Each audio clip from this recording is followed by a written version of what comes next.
My Chinese study routine made my roommates think I was crazy. I was looking for a way to study Chinese right at the beginning of my Chinese learning journey, and I found this program that let me listen to recordings, and then I would repeat the words that they were saying. Great for my listening and my pronunciation.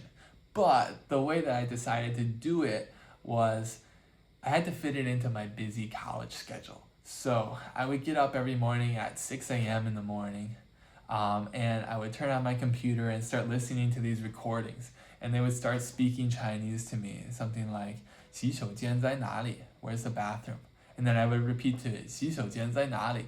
And so my roommates would like walk past my room as they're getting ready for their day, and they would just hear noises coming out of my room that they didn't really know what they meant. Like they knew I was practicing Chinese, but it still like had this feel of I was doing cultic rituals in my room. And they'd make a lot of jokes about me learning my Chinese in the room at 6 in the morning. After that, I practiced my Chinese a lot. I improved and I found different study methods. And I want to share a little bit about that with you. I'm going to tell you the 5 stages I've had so far in my Chinese learning journey. The first one you just heard about is the beginning stage. And I think it's pretty tough for everybody because you're still learning what works for you. You're still trying to figure out what materials you should use because there's so much stuff out there. And that was what it was for me too. I started with that audio program and I added some flashcards and I tried to do some reading too, but it's so hard to be consistent at the beginning too because honestly, it's a little bit boring. It's exciting to start learning a new language, but you can't really do anything useful with it at that point. And so that's what I call the beginner stage. But after I did that for a few months, I eventually had an opportunity to go study abroad in China.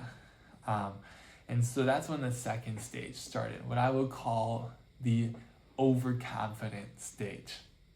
And so when I got to China, I had this one phrase I would use all the time. People would ask me, can you speak Chinese? 你会说中文吗? And I had one answer that I would give every single time. I would say, 我会说一点点，可是我说得不太好. That means I can speak a little bit, but I don't speak very well. But when I said that inwardly, I would just be like, but actually, I'm being kind of modest here because I speak Chinese pretty well. And I think a little part of this was because my ego had gotten boosted up.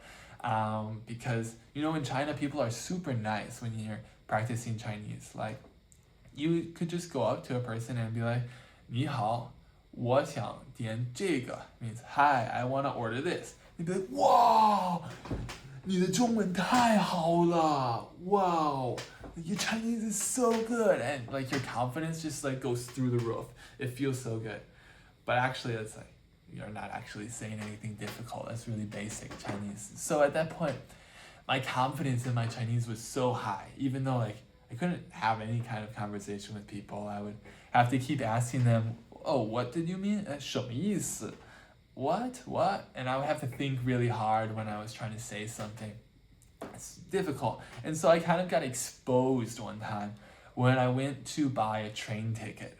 So I was planning on going with my roommate to this beautiful city in the south part of China called Guilin. Super beautiful. And my roommate's Chinese, but he was like, you could go buy the train tickets for us. Like, you can kind of test your Chinese a little bit. And I was like, okay, time for a challenge. And so I went and I got to the train station and my heart was beating a little bit quickly because, you know, I have to speak Chinese to the person there and they probably can't speak English. So I got up to the window and it started out really well. I was like, 我想去桂林. I want to go to Guilin. Okay. 你想上哪个车?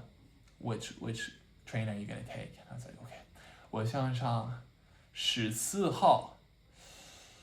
Ooh, 6:36. And she was like, okay. The 14th at 6:36, got it. She said that in Chinese, of course. And she pulled it up and everything was going great. And then she was like, 你想怎么支付? How do you want to pay? I was like, okay. I can't use WeChat. There's 2 ways to pay usually in China. You use apps, you scan a QR code and pay. WeChat or Alipay. I couldn't use WeChat at that point. I needed to use Alipay to pay. And so she's like, 你想用微信还是支付宝? Two options. 微信, WeChat. The second one, 支付宝. I was like, I can't use WeChat. I need to use Alipay. So I was like, Alipay. She's like, 微信还是支付宝? I was like, Alipay. It's like, 支付宝. I was like, no. And I pulled out my phone and I like showed her the app, Alipay. And she's like, 支付宝. So all along I was saying Alipay, but the Chinese name for it was just 支付宝. I was so embarrassed. So eventually I paid for it, but I walked out of the train station like my whole face red, and like people were looking at me like this foreigner doesn't know what to do, how to pay for things. But I got the train tickets eventually. It was okay. And so eventually I got back from China and it's back in the US, and I think I hit my third learning stage then. The third stage is what I would call like the eating your vegetables stage. I just had to work hard and kind of grind.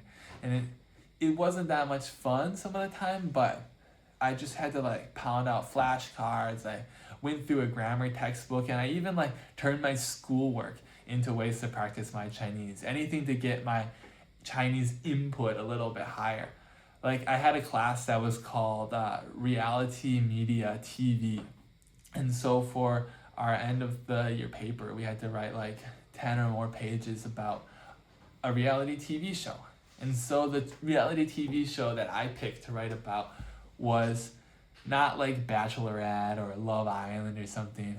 I decided to pick 心动的信号, which is like a Chinese reality TV show about a bunch of Chinese singles getting together into a house, and nothing too raunchy happens because it's state-censored media, but you know, they flirt, and then there's like drama. You like me, he likes you. Oh, why doesn't he like me? No, you know.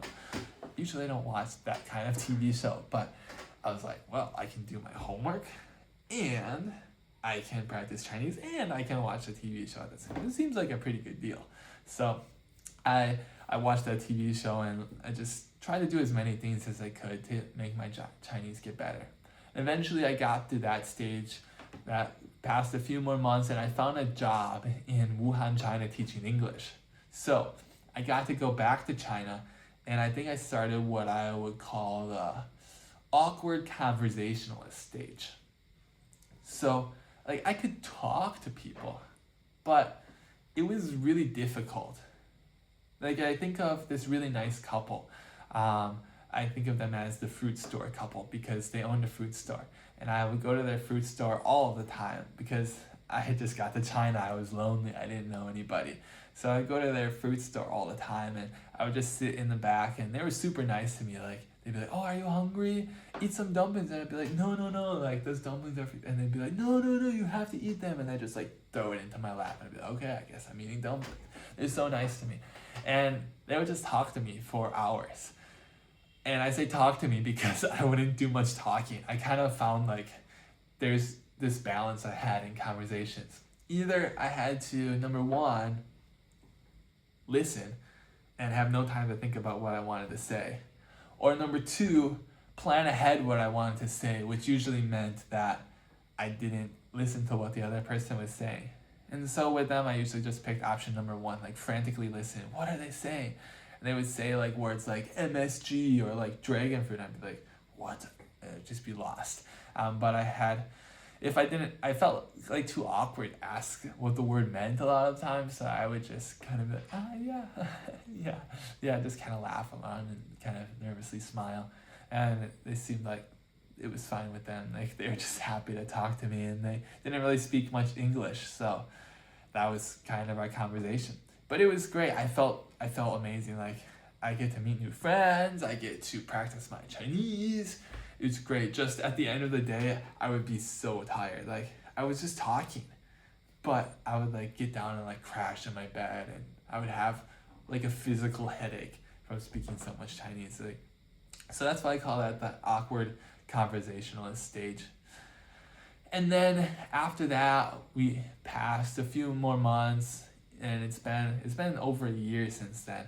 And I'd say I'm in what I call the fifth stage, just like right now, how I can speak now. And I can speak comfortably now. I can think in Chinese and it feels pretty fluent. I can have conversations with everybody. Sometimes it gets pretty difficult. Like the other day, I was talking to one of my friends about like the Great Depression in the United States and the Dust Bowl, and I was like, oh, okay, yeah, actually, I have some vocabulary limits here. I don't know how to say Dust Bowl and dust storm in Chinese, but for the most part, it goes pretty well with all of that. But I do make some pretty basic pronunciation and grammar errors. Like for example, one of my favorite ways to use Chinese in my daily life is playing board games with my friends, especially social deduction games like Avalon. So we like to play this game Avalon, and in Chinese it's called Awa Long. And there was one time where I was asking my friends, like, do you want to play Awa Long? And they were like, oh, he said Awa Long. He didn't say Awa Long. It's like a difference in the tones, okay? Like the first two tones I pronounced wrong. And like they started copying me. Awa Long, Awa. I was like, oh no. Oh, I got this wrong. And they thought it was so hilarious. And ever since then, we have never again played Awa Long. We only play Awa Long. But I know they're not making fun of me. They just think it's really cool that I'm spending all this effort to learn Chinese, and they're being friendly about it. But they do like to tease me a little bit when I get those pronunciations wrong. So those are the 5 stages that I came up with. I'm sure I have more to go through. My Chinese is not perfect. I'm still working on it.